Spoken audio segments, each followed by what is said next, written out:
Imagina. Gente, então vamos lá. Vou compartilhar com vocês aqui, primeiramente, a tela. Bom, gente, eu já queria, de início, comentar com vocês que hoje eu tô realizando um sonho, assim, de todos os professores de português, sabe? Que é, né, dar em uma aula sobre variação linguística, na presença aí, de alunos representantes de todos os estados, né, praticamente, do Brasil aqui. Então vocês vão ver como que vai ser bacana essa troca que a gente vai fazer aqui. Deixa eu apresentar, colocar de novo aqui. Parei só para receber uma pessoa. Bom, gente, vocês devem estar reconhecendo aqui, né? Alguma dessas palavras aqui, né? Desses sotaques carregados. Não é à toa que eu tô falando o ai aqui, né? Mas nós temos aí, né? O bar, o gente, o só, né? Oxi. Bom, gente, então, para quem ainda não me conhece, eu sou a professora Estela Mares, eu sou professora, né, de língua portuguesa, de redação também dou aula de inglês. Eu sou formada em letras pela PUC Minas e em pedagogia pela Uninter, né? Quem quiser conhecer um pouquinho mais aí sobre mim, tem aí o meu Instagram. Esse slide, né, depois ele é disponibilizado para vocês lá na nossa sala no Classroom. Então, não precisam preocupar em ficar copiando, tá? Agora, no momento, não. Professora, Sim? vamos aproveitar que está nessa tela aí, e você está começando a apresentação, e aí Sim. você compartilha seu Instagram, eu compartilho o Instagram da Gene Online, a gente faz a nossa fotinha aí, ó. Uhum. Quem quiser dar print, Deixa eu fazer. pegar meu celular pra eu. Espera Pega aí. aí. Espera aí. Porque aí a gente acha, vocês acham a gente lá, Isso. geneonline.enem. Vocês marcam a gente e depois a gente reposta vocês. Isso. Você é qual, professora? É @profa.estelaletras. Ponto, profa. Ponto, Estela Estela Letras. Letras. Com dois L's? Isso. Ó, então vamos lá fazer a nosso printzão aí. Aí faz uma pose aí, professora. Aí. Eliese bota o coração no rosto dele, tampando inteiro. Ah, então deixa eu fazer meu carão, então, assim, com a cara, assim. Bacana, isso mesmo, gente. Vamos agitar lá, né? Nossos É pra Instagrams lá. tampar a minha careca. Diz a minha esposa que o meu cabelo tá igual ao do Gil do Vigor. Aí eu fico usando boina pra tampar. Bacana, gente. Tio do Então, Vigor maior e melhor, cara. Se orgulho. bacana, gente. Então, agitando lá, né? Nossas redes sociais, lá da Gene Online. Então, dando continuidade, né? O tema variação linguística. Então, né? O que é isso? Variação linguística. São essas variedades, né? Que a língua proporciona, né? Para nós. Então, vejam só. Aqui no Brasil, a nossa língua é a língua portuguesa. Todos nós, né, falamos o português. Mas há diferenças, muitas diferenças do modo, né, como algumas regiões falam, não só as regiões, mas também vocês já repararam como que as pessoas mais velhas, né, os idosos, eles têm algumas formas de falar um pouco diferentes, eles usam algumas palavras diferentes do que os jovens, né, atual usam. Há também, assim, algumas diferenças com profissões, né? Os médicos, por exemplo, eles usam termos que nós que não somos médicos fica difícil para a gente entender. Aí a gente tem que pesquisar, pedir para eles explicarem. Isso acontece com várias profissões. Então, mesmo todos nós falando a mesma língua, né, nós temos aí algumas peculiaridades. Então, isso que é a variação. Tá? Então, variação linguística é um movimento comum e natural de uma língua. Né? Isso vai acontecer não só com a língua portuguesa aqui no Brasil, mas isso acontece com todas as línguas em todos os países. E varia principalmente por fatores históricos e fatores culturais. Né? A linguagem, né, a forma como nós nos comunicamos, traz muito da nossa cultura, né? Da nossa cultura tanto regional quanto também a cultura familiar.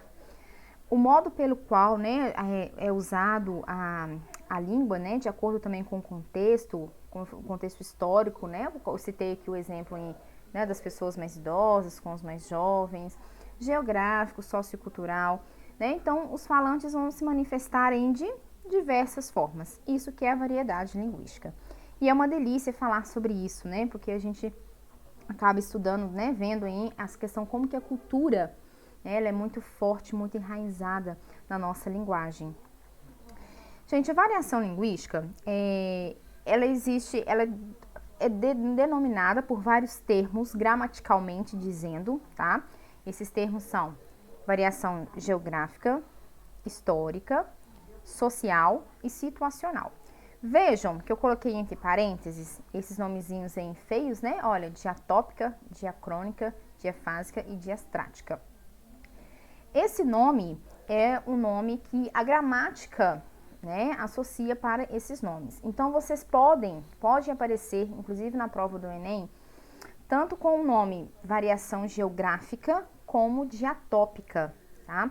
Então, é importante, no momento que vocês estiverem estudando, vocês lembrarem e associarem, tá, esse nome diatópica com geográfica, diacrônica com histórica, né, diastrática, social e diafásica, situacional, tá? São os nomezinhos aí um pouquinho feinhos, né, chatos, mas vocês colocando eles aí dentro de uma rotina de estudo, fazendo associações, é tranquilo de gravar, tá? E quando a gente fala também em variação linguística, nós não podemos deixar de fora essa questão de linguagem formal e linguagem informal. Eu vou falar um pouquinho mais, tá? Sobre isso aí nos slides mais à frente. Então, gente, vamos falar um pouquinho da variação geográfica, né? Que eu mais gosto, essa variação diatópica, né? Cada região, né? Vejo aí do Brasil, tem uma peculiaridade, tanto no sotaque, né? Que é o que chama atenção primeiramente, e também, gente, dentro do próprio estado, assim, dentro da própria região, dentro do próprio estado, a diferença. Aqui em Minas Gerais, por exemplo, as pessoas que moram mais ali no sul de Minas, elas têm um sotaque assim, muito próximo dos paulistas, sabe? Eles têm uma forma de falar, até algumas palavras que eles usam atualmente, um pouco diferente de nós que moramos aqui em Belo Horizonte, por exemplo, né? Mas na área central do estado, tá? Então vejam como que é, né, essa variação dentro do próprio estado. E pensando também um pouco maior aí, vocês, né, nós bem sabemos que há outros países que também têm a língua portuguesa como língua oficial. Portugal, Angola, né? Mas, se nós chegarmos lá em Portugal, você não vai conseguir sair conversando com todo mundo, né? Porque é diferente, é a mesma língua portuguesa, mas há diferenças, né? Há diferenças de sotaque, há diferenças do uso das palavras, né? O vocabulário, a estrutura também gramatical muda, né? Então, mesmo com esses acordos, né, que surgem, há diferenças, né? Como nós vimos, a cultura influencia. Então, a variação geográfica, ela vem desde essa diferença dos países que falam uma mesma língua. Isso acontece também, gente, com outras línguas. O inglês, por exemplo, né? Nós bem sabemos, há uma diferença do inglês lá nos Estados Unidos e o inglês da Inglaterra, não é? Há diferença aqui dentro, né, das regiões, dos estados e dentro do próprio estado. Então, gente, a variação né, linguística geográfica, ela é aquela variação que acontece entre as regiões, tá? Seja com diferença dos países, nos estados. Só um momentinho que eu vou receber aqui. Alguém está chegando. Voltamos. Então, aqui, né, eu trouxe ali para vocês, né, o exemplo do falante brasileiro com o angolano, né, e com o português. São 3 países, fala-se o português, mas há uma diferença imensa entre a fala de cada um. Dentro do próprio Brasil, né, a diferença, aí prestem bem atenção nessa palavra que vai aparecer muito, né, que a palavra léxico significa palavra, tá? Conjunto, diferença entre o conjunto de léxico, palavra. Essa palavra, léxico, ela aparece em algumas questões, tá, no Enem. Ou fonemas, né, quando fala-se fonemas, está se referindo aos sons, aos sotaques. Então, há diferenças entre, por exemplo, a capital e as cidades mais do interior. Eu dei esse exemplozinho aqui de Minas, né? Por exemplo. Então, gente, vamos lá. Vamos à parte prática. Estou ansiosa para essa parte. Me digam aí, o que é isso aqui na foto? Mandioca. Aipim. Mandioca. Mandioca, aipim, o que mais? Macaxeira. Ah, que legal. Pra mim é mandioca. Também, tá vendo? Para alguns é aipim, macaxeira. Então, veja, isso é um exemplo, né, de uma variação geográfica. Ou seja, a palavra, ela mudou, tá vendo? De acordo com a região, ela muda, né?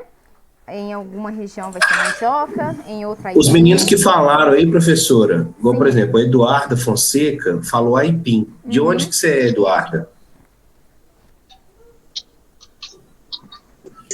Eu nasci em Uberaba, Minas Gerais, e atualmente eu moro em Uruguaiana, no Rio Grande do Sul.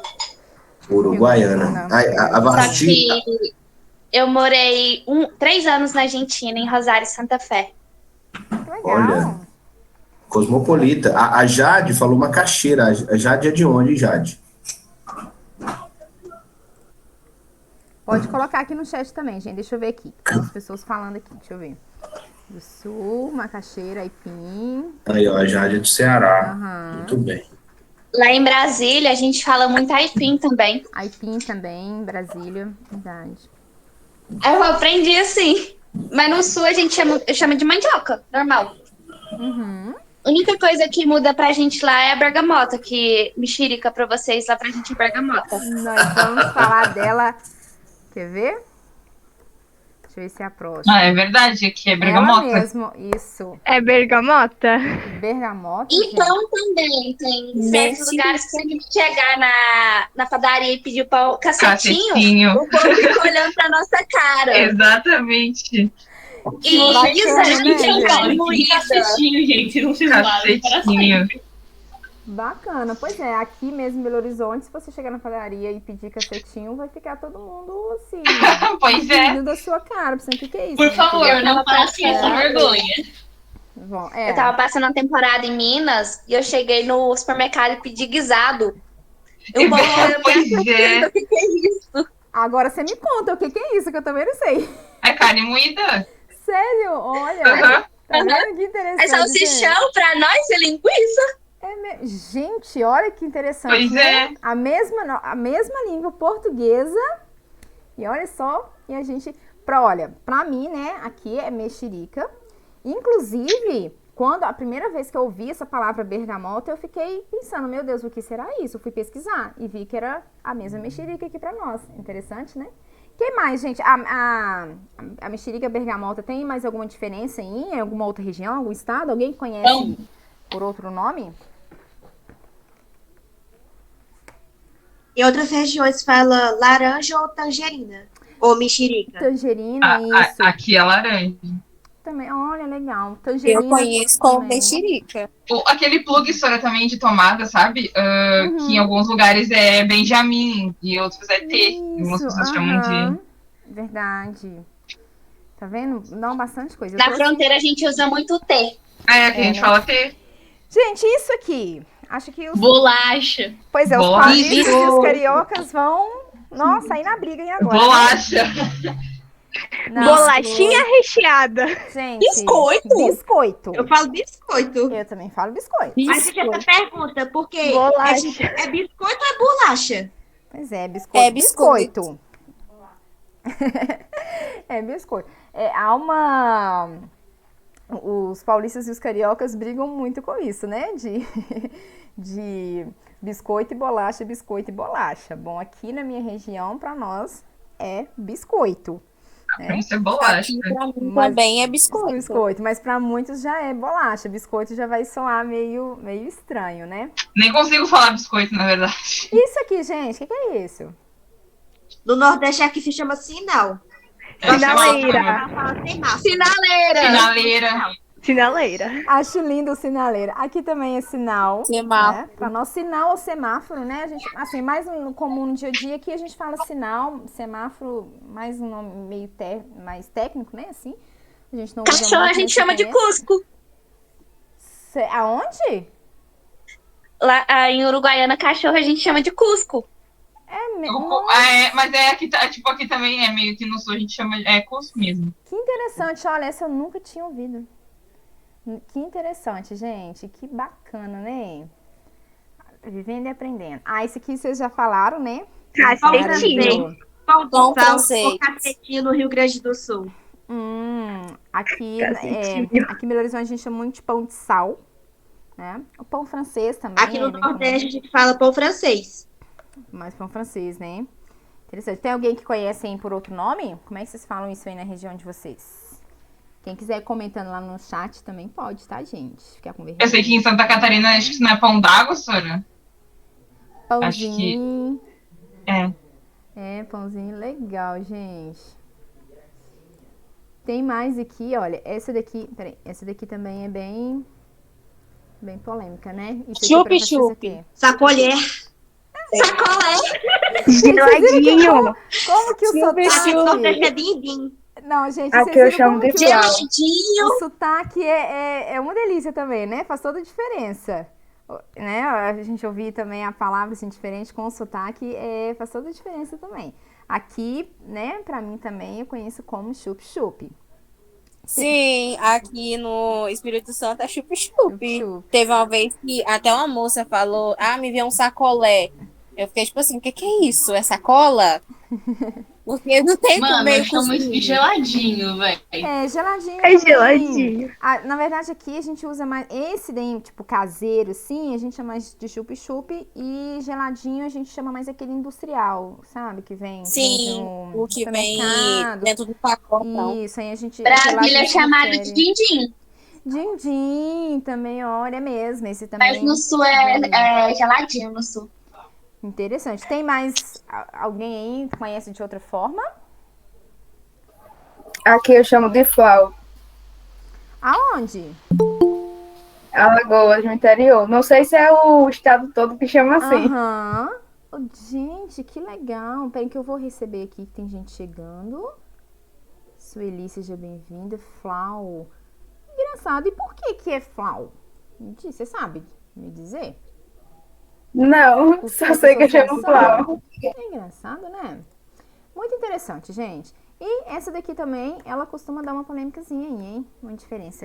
O que é isso? Abóbora. Girimu. Abóbora. No Nordeste é girimu. Abóbora.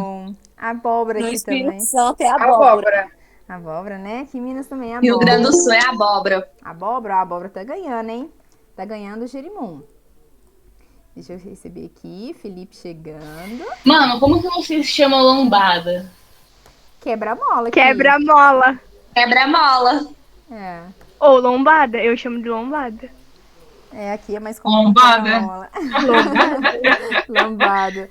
Muito Isso. Lombada interessante. pra nós é outra coisa. Tem isso também, né? Significa outra... O que é pra vocês aí, então? Lombada. Lombada não é o... Ai. Na rua, né? Que tem na rua, né? Não, sim, que seria o quebra-mola, né? Aqui pra Isso. nós.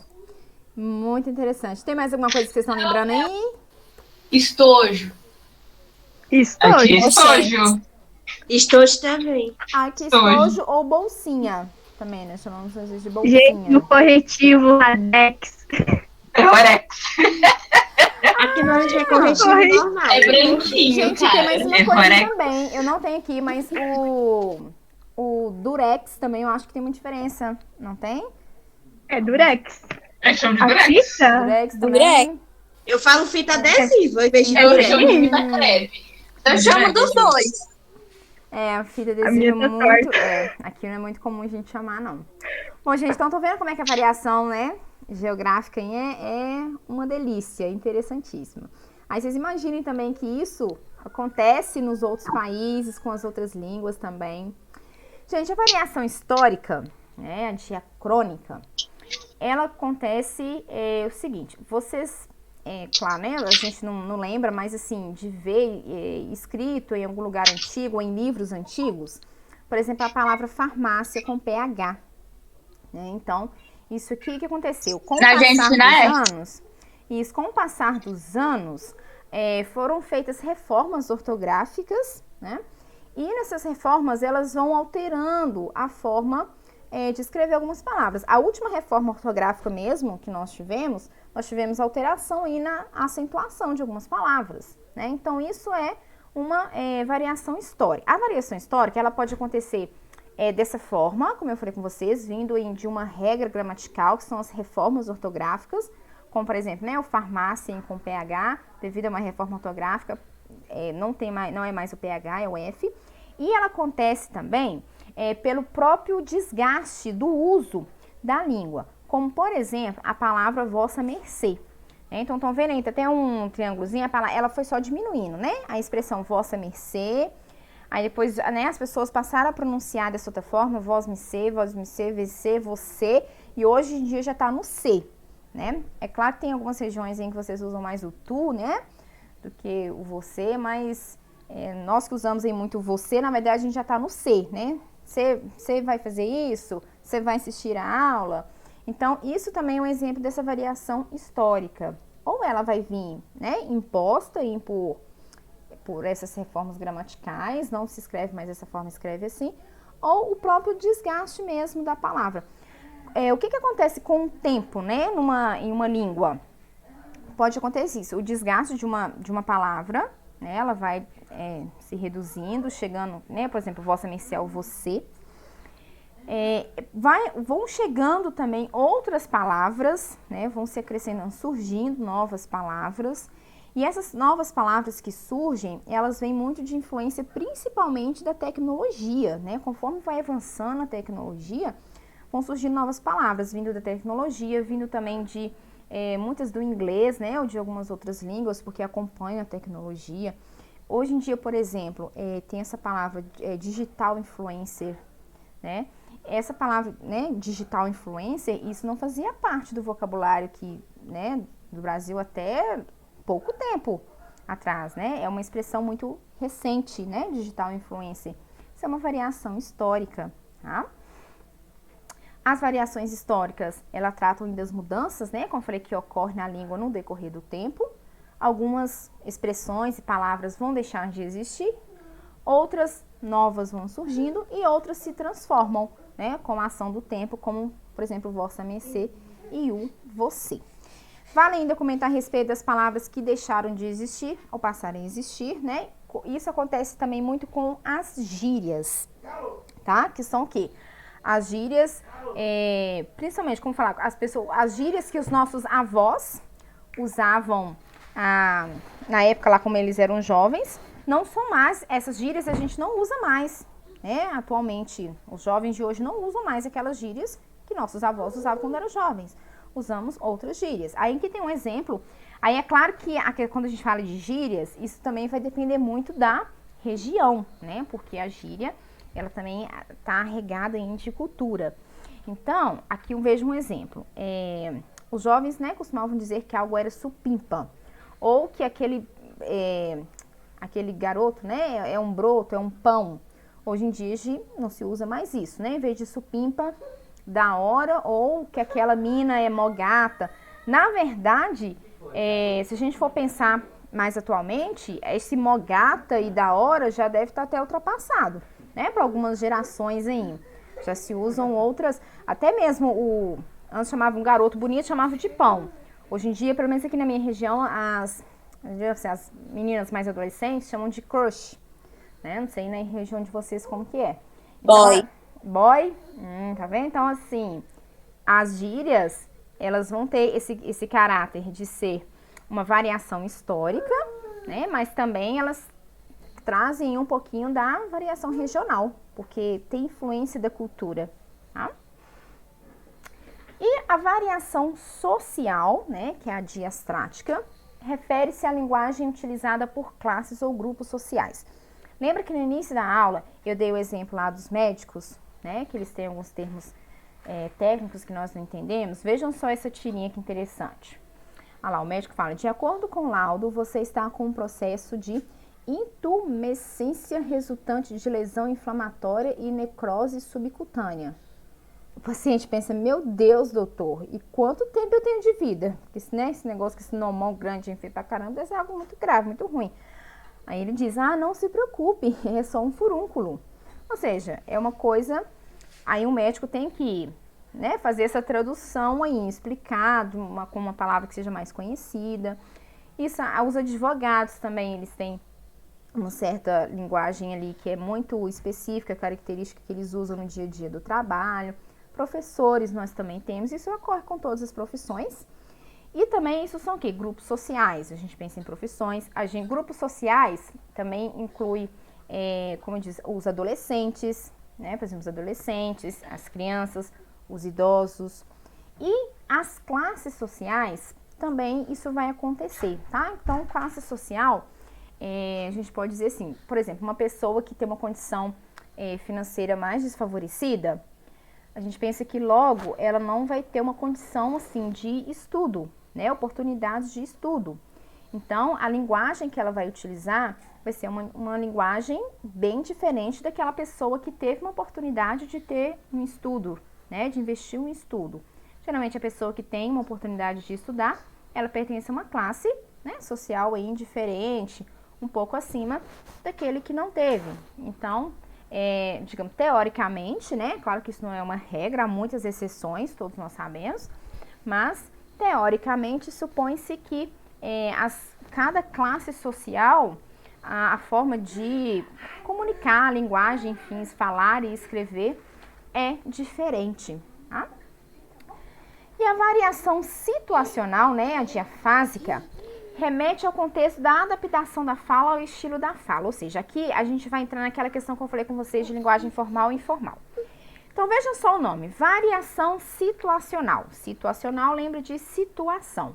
Então, é aquela variação da língua que a gente tem que adaptar de acordo com a situação, né, que você está. Se é uma situação formal, exige uma linguagem formal. Se é uma situação informal, exige uma linguagem informal. Gente, olha só a roupa que esse rapaz está vestindo, tá? Aí eu pergunto agora para vocês aí, rapazes. Em que situações que você provavelmente vestiria uma roupa igual a dele? Por exemplo, olha, em uma festa de casamento, uma festa de formatura. Em que situações que vocês costumam usar geralmente essa roupa? Podem digitar no chat aí quem não quiser falar. Entrevista de emprego, formatura, sim, casamento. Casamento mais comum. Igreja. Isso mesmo. Agora eu tenho uma pergunta também para as garotas. Em que situações que vocês usariam um vestido tipo esse? Casamento, formatura, festa. Também, né? Igreja.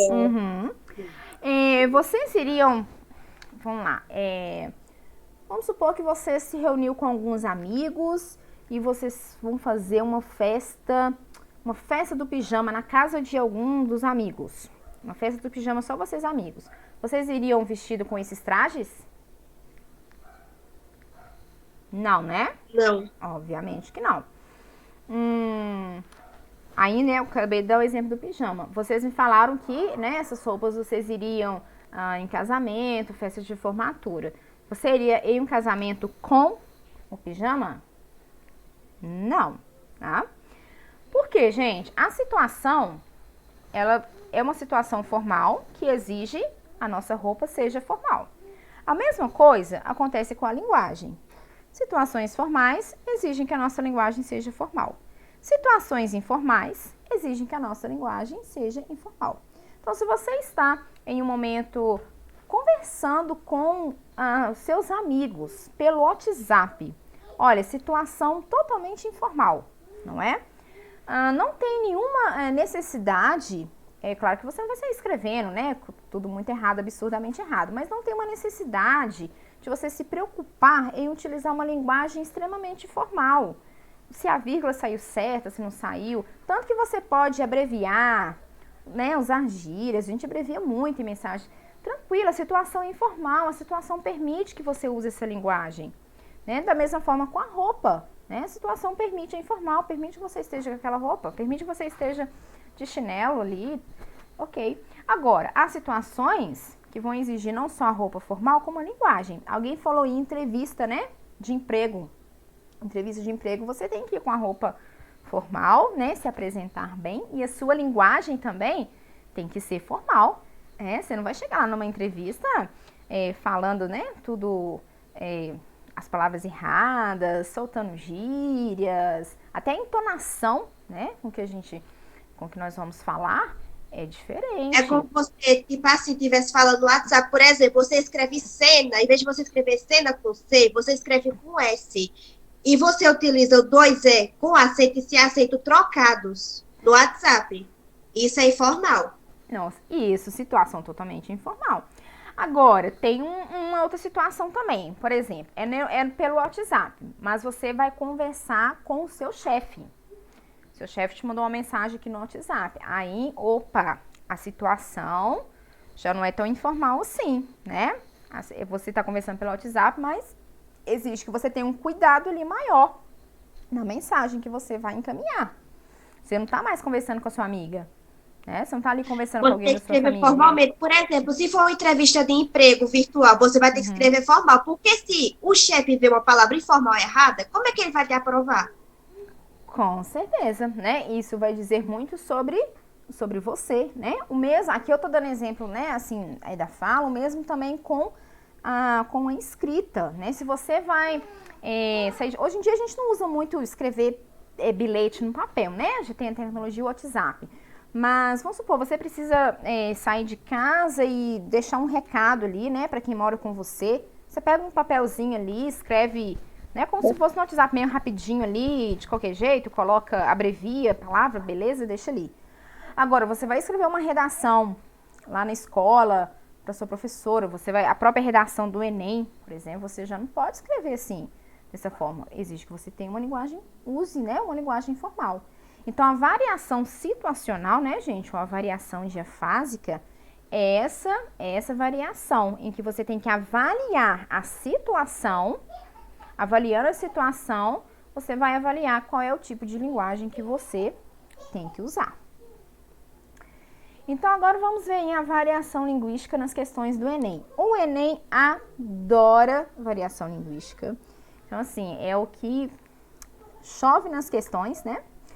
Aqui eu trouxe algumas, mas assim, são infinitas. A gente precisaria aqui de umas 2 aulas, assim, seguidas, no mínimo, pra gente ver as várias formas como é cobrado, tá? As variações linguísticas no Enem. Então, vamos em essa primeira questão. Aqui primeiro traz um textinho, vou ler com vocês. Motivadas ou não, historicamente, normas prestigiadas ou estigmatizadas pela comunidade sobrepõe-se ao longo do território, seja numa relação de oposição, seja de contemporaneidade, sem, contudo, anular a interseção de usos que configuram uma norma nacional distinta da do português europeu. Ao focalizar essa ao longo do território, seja numa relação de oposição, seja de complementariedade, sem, contudo, anular interseção de usos que configuram uma norma nacional distinta da do português europeu. Ao focalizar essa a pensar na bifurcação das variantes continentais, ora em consequência de mudanças ocorridas no Brasil, ora em Portugal, ora ainda em ambos os territórios. Então vamos às questões. O português do Brasil não é uma língua uniforme, né? Ou seja, ela não segue um padrão, não é de uma única forma. A variação linguística, ela é um fenômeno natural, a qual todas as línguas estão sujeitas, né? Como nós vimos, ela muda. Ao considerar as variedades linguísticas, o texto mostra que as normas podem ser aprovadas ou condenadas socialmente, chamando a atenção do leitor para desconsideração da existência das normas populares pelos falantes da norma culta, difusão do português de Portugal em todas as regiões do Brasil, só a partir do século XIX, existência de usos da língua que caracteriza uma norma nacional do Brasil, distinta da de Portugal, inexistência de normas cultas locais e populares ou vernáculas em determinado país, e necessidade de se rejeitar a ideia de que os usos frequentes de uma língua devem ser aceitos. Vou deixar um tempinho para vocês pensarem. Tem muita informação, mas não é difícil. Deem uma lida de novo.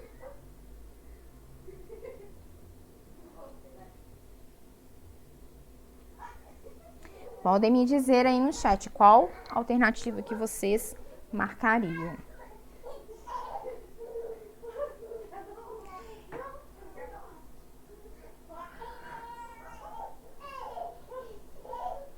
Se alguém não tiver entendido nada da questão, pode me falar que eu dou uma ajudinha aqui, tá? Dou uma explicada.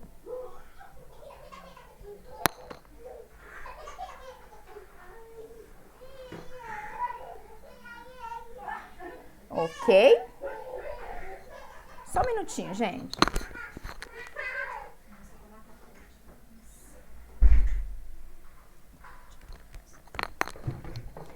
Então, vamos lá. Deixa eu ver aqui o que vocês colocaram. Ô, gente, desculpa a risada do neném no fundo, tá? É minha filha e geralmente ela não fica aqui, mas hoje ela teve que ficar, tá?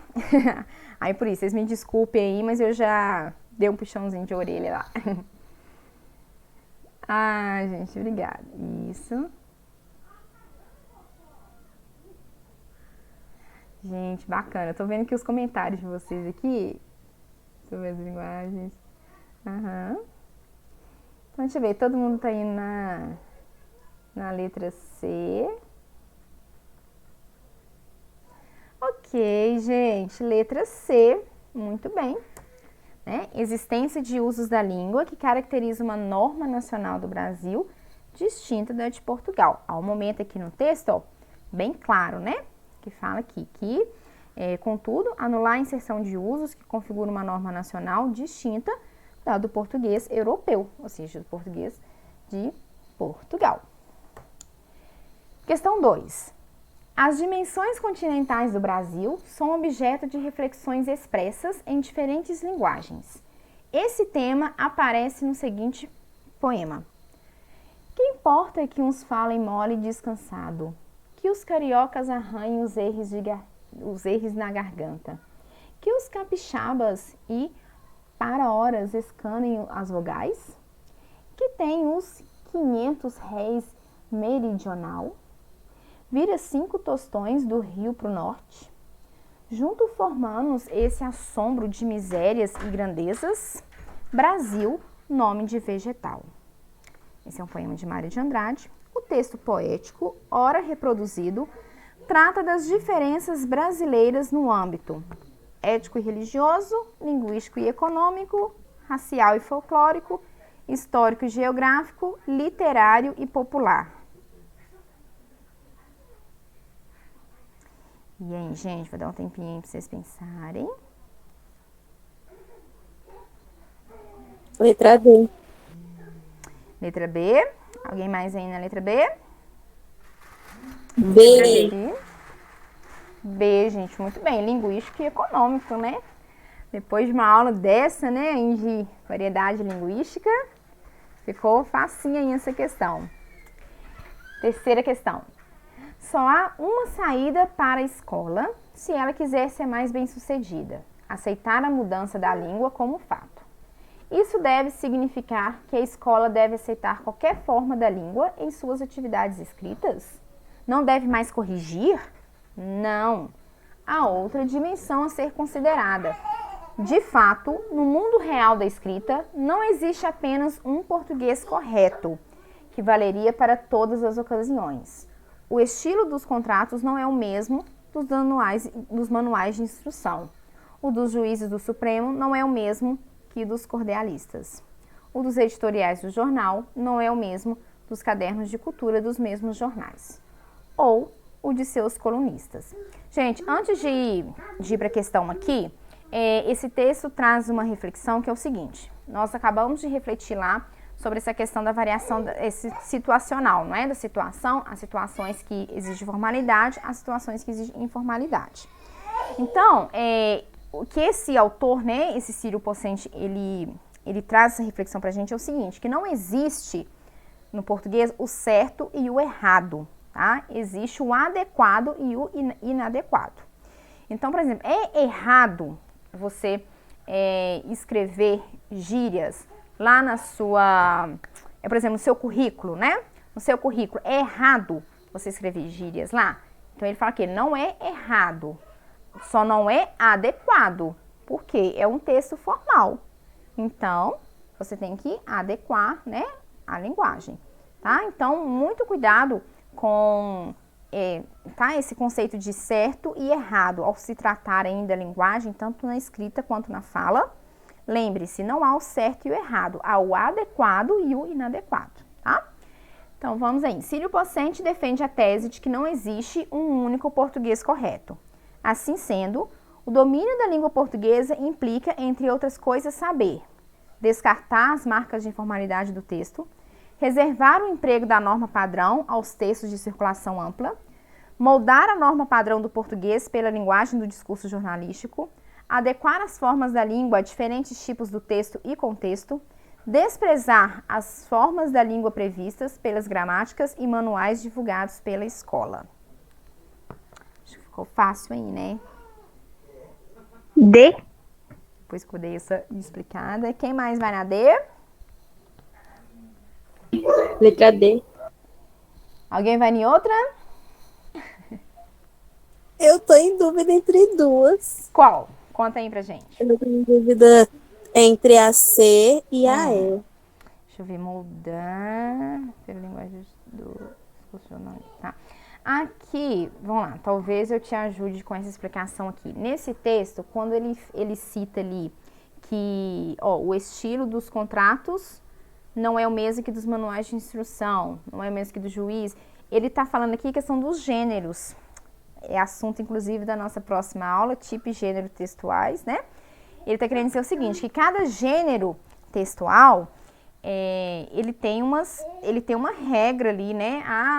Esse gênero permite algumas coisas, o outro não permite, tá? Então, isso que ele está dizendo. Então, a resposta, gente, é a letra D, não é a letra C, por quê? Né? Não tá... O foco dele aqui é isso que eu tinha explicado inicialmente, né? Dizer que não tem certo nem errado, né? Que a gente tem que adequar, tá? E quando ele tá falando aqui da linguagem do discurso jornalístico, ele só tá trazendo como exemplo isso, que é a diferença dos gêneros textuais, ok? Próximo. Ok. Questão 4. Da corrida de submarino à festa de aniversário no trem. Leitores fazem sugestões para o Museu das Invenções Cariocas. Falar caraca a cada surpresa ou acontecimento que vemos, bons ou ruins, é invenção do carioca, como também o vacilão. Cariocas inventam um vocabulário próprio. Dizer meu irmão e mesmo. Para um amigo, pode até doer um pouco no ouvido, mas é tipicamente carioca. Pedir um choro ao garçom é invenção carioca. Chamar um quase desconhecido de querido é um carinho inventado pelo carioca, para tratar bem quem ainda não se conhece direito. O ele é um querido, é uma forma mais feminina de elogiar quem já é conhecido. Tem algum carioca aqui, gente? Na nossa aula de hoje? Não, mas tem Não? duas frases que a gente fala muito. Qual? Quais, né? Meu irmão e mesmo. Qual região que você é? Espírito Santo. Espírito Santo? Olha, vocês também usam meu irmão e mesmo? Não sabia. Interessante. Mano Pedir um também. choro também é coisa de paulista. Olha, interessante não saber pedir um choro, bacana. Tá vendo? São expressões que aqui em Minas já não são comuns, não. Então, vamos lá.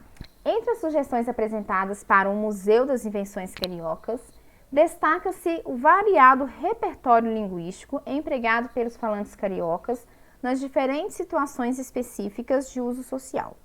A respeito desse repertório, né, dessas palavras aí, atesta-se, né, ou a desobediência à norma padrão, requerida em ambientes urbanos, inadequação linguística das expressões cariocas às situações sociais apresentadas, reconhecimento da variação linguística, segundo o grau de escolaridade dos falantes, identificação de usos linguísticos próprios da tradição cultural carioca, variabilidade no linguajar carioca em razão da faixa etária dos falantes. Vou voltar um pouquinho aqui só para vocês darem uma olhada. Tá vendo essas expressões? Qual dessas opções aí que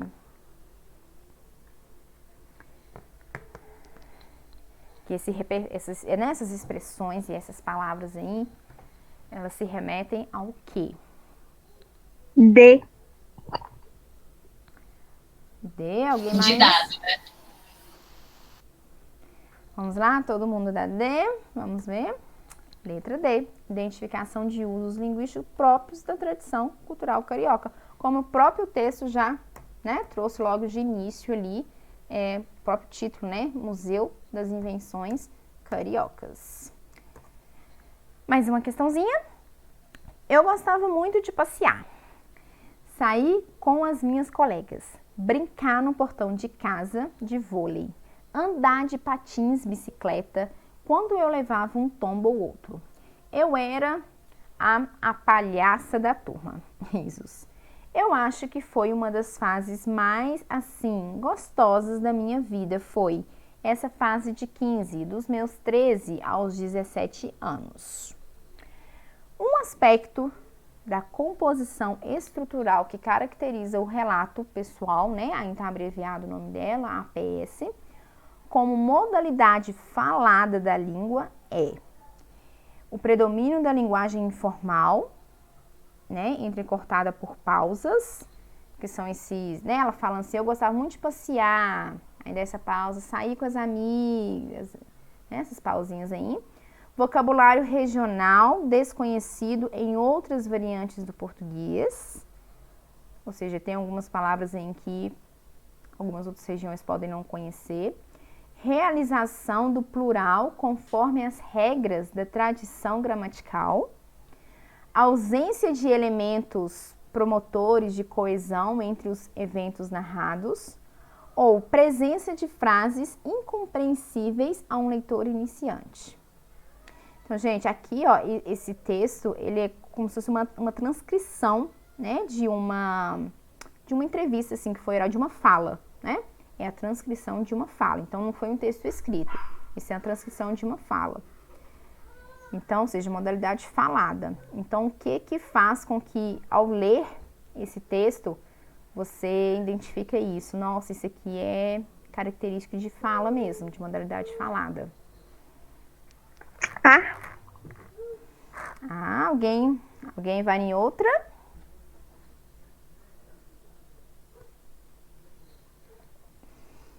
Todo mundo na A. Isso, gente. Predomínio da linguagem informal, né? Entrecortada por pausas. Não há nenhuma palavra aí, nenhum vocabulário, nenhuma palavra ou expressão que seja desconhecida, que não dê pra gente entender o texto, o que ela quis dizer, né? Está bem tranquilo em relação a isso. Então, é mesmo essas pausas, né? Que deixa, e essa linguagem bem informal, é que faz com que a gente entenda que, né, são características ainda da modalidade falada, que é algo que foi falado e não escrito. Mais um aqui pra gente terminar. De domingo, outro sim, o quê? O quê? O que você disse? Outro sim? O que tem? Nada, só achei engraçado. Não vejo a graça. Você vai concordar que não é uma palavra de todos os dias. Não é. Aliás, eu só uso domingo. Se bem que parece uma palavra de segunda-feira. Não, palavra de segunda-feira é óbice. Ônus, ônus também. Desiderado, resquício, resquício é de domingo. Não, segunda, no máximo terça. Mas outro sim, francamente. Qual é o problema? Retiro o outro sim. Não retiro. É uma ótima palavra. Aliás, é uma palavra difícil de usar. Não é qualquer um que usa outro sim. No texto, há uma discussão sobre o uso de algumas palavras da língua portuguesa. E esse uso promove o quê? A marcação temporal, evidenciada pela presença de palavras indicativas nos dias da semana, um tom humorístico ocasionado pela ocorrência de palavras empregadas em contextos formais, caracterização da identidade linguística dos interlocutores, percebida pela recorrência de palavras regionais, distanciamento entre os interlocutores provocado pelo emprego de palavras com significados poucos conhecidos, inadequação vocabular desconcentrada pela seleção de palavras desconhecidas por parte de um dos interlocutores do diálogo. Então, pensa bem, olha, a D e a E estão bem próximas, né? Que fala a questão de um deles ali desconhecer as palavras. A B reflete em se tem um tom humorístico. Eu vou na B. A A já Eu vou na C. Na C, a A já tá, né, focalizando em as palavras do dia da semana. Vou na E. A C já tá em Vou na C. a caracterização da identidade linguística dos interlocutores, né? É. Ocorrência de palavras regionais. Gente, então, nossa, daqui deu uma divergência grande aí, hein? Tem gente que vai na E, na B, na C, na A. Letra B. Gente, vamos lá. Por que a primeira coisa, você viu, né? Que eu já comecei a dar uma dica aqui pra vocês que a D e a E estavam muito próximas. Isso aqui é uma dica que vale para, né, qualquer prova, né, que vocês forem fazer de interpretação de texto de forma geral. Quando você tem duas alternativas que estão praticamente dizendo quase a mesma coisa e as outras alternativas diferentes, você já pode eliminar essas duas alternativas, tá? Então, por exemplo, a D e a E ali estão dizendo praticamente a mesma coisa. Então, assim, não pode ser nenhuma nem outra, né? Tem que ser algo... né, quando a gente está fazendo essas provas assim fechadas, que você tem que escolher uma alternativa, você tem que ir naquela que seja mais objetiva possível. Então, se tem duas assim muito próximas, é porque não tá. Se tem só duas estão próximas e as outras não, a não ser que estivessem todas, aí nós íamos usar outras estratégias. Mas se só tem duas ali e as outras estão com outro, indo para outro rumo, então esquece aquelas duas, tá? A A estava muito óbvia que não era, né? O que faz aqui, na verdade, a diferença entre a opção B e a opção C? É a questão mesmo do tom humorístico, gente. Por quê? Deixa eu voltar aqui. Primeira coisa, isso aqui eu já estou até adiantando um pouquinho o tema da próxima aula. Observem que esse texto, veja aqui nas linhas pequenininhas, ele é do Luiz Fernando Veríssimo. Foi tirado do livro, olha, Comédias da Vida Privada. Então, ou seja, isso aqui é um trechinho de uma crônica, né? Aí você pensa, olha, Luiz Fernando Veríssimo, né, é um cronista, e as crônicas dele são sempre com tons, né, a maioria assim são com tons humorísticos, né? E olha só, foi tirado do livro Comédias da Vida Privada. O próprio título já deduz pra gente, comédias. Então, só de você dar uma análise aqui pequenininha no gênero, né, de que se trata esse texto, você já vai direcionar a gente para essa resposta de que tem algo humorístico ali no meio, né? E a conversa, se a gente for analisar, talvez para vocês algumas palavras aqui soaram estranhas e você não conhece o significado, mas observe bem, gente, a conversa.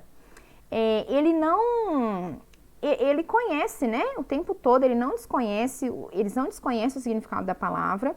Tanto que ele fala, essa daí dá para você usar mais na segunda, essa dá para você usar na terça, essa é de domingo. Então, quer dizer que ele conhece bem o significado dessas palavras, né? Então, não chega a ser uma marca, a letra C fala que é uma recorrência de palavra regional, né? Essas palavras aqui, elas não são, por exemplo, outro sim, office, não são palavras características de uso regional, não.